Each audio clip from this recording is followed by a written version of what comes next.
Halo, selamat datang di Lucid Dreamer Project. Pada kesempatan ini, saya akan membahas tentang kampret. Mungkin kata kampret yang sudah melekat di benak kita itu adalah sebuah kata kasar atau sebuah istilah politik pada masanya, ya kan? Tapi ini saya nggak ada maksud untuk kasar-kasar atau membahas politik. Ya, kalau bilang kampret itu kayak enak aja gitu kan ya. Alah, kampret. Di sini saya akan menceritakan sedikit isi pikiran saya tentang sebuah buku ini. Ya. Jadi, sebenarnya kampret itu adalah, mungkin beberapa dari teman-teman juga udah tahu ya apa itu kampret. Tapi bagi yang belum tahu, jadi kampret itu adalah sebangsa kelelawar yang hidup di gua-gua. Ya, saya juga baru tahu. Saya terinspirasi dari buku ini nih. Judulnya Migrasi Para Kampret. Mungkin saya juga udah ketinggalan zaman ya baru baca buku ini, karena buku ini cetakan tahun 1993. Tapi ya seenggaknya saya sudah membaca isi buku ini. Yang jelas buku ini sangat menarik bagi saya.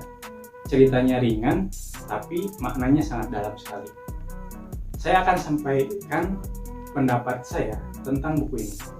Yang pertama, buku ini bercerita tentang kampret yang bermigrasi, berkelana mencari tempat tinggal yang baru karena gua-gua yang mereka tempati dari dulu itu digusur oleh manusia, dibangun pabrik dan lain sebagainya.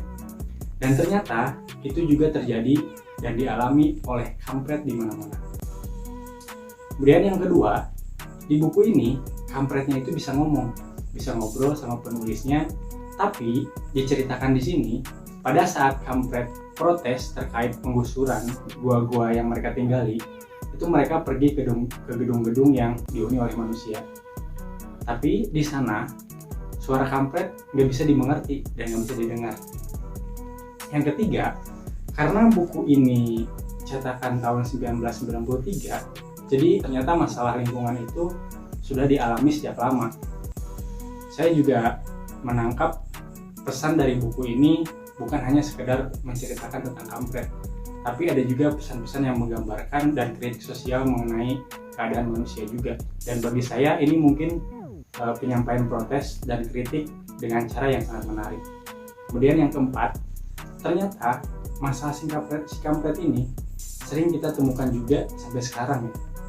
Isu-isu lingkungan, pendirian pabrik-pabrik, tambang, dan lain sebagainya. Kemudian yang kelima nih, yang paling menarik bagi saya adalah di bagian akhir dari buku ini. Ternyata para kampret ini pada akhirnya itu berkelana sampai menemukan titik lelah karena tidak menemukan tempat-tempat yang layak untuk mereka tinggali kembali. Mereka migrasi tanpa akhir, entah sampai kapan, entah kemana, untuk menghindari keserakahan dari manusia. Sama mungkin ya kayak kita gitu, berkelana kesana kemari, sibuk kesana kemari, bekerja terus tidak ada ujungnya dengan tujuan kebahagiaan abadi.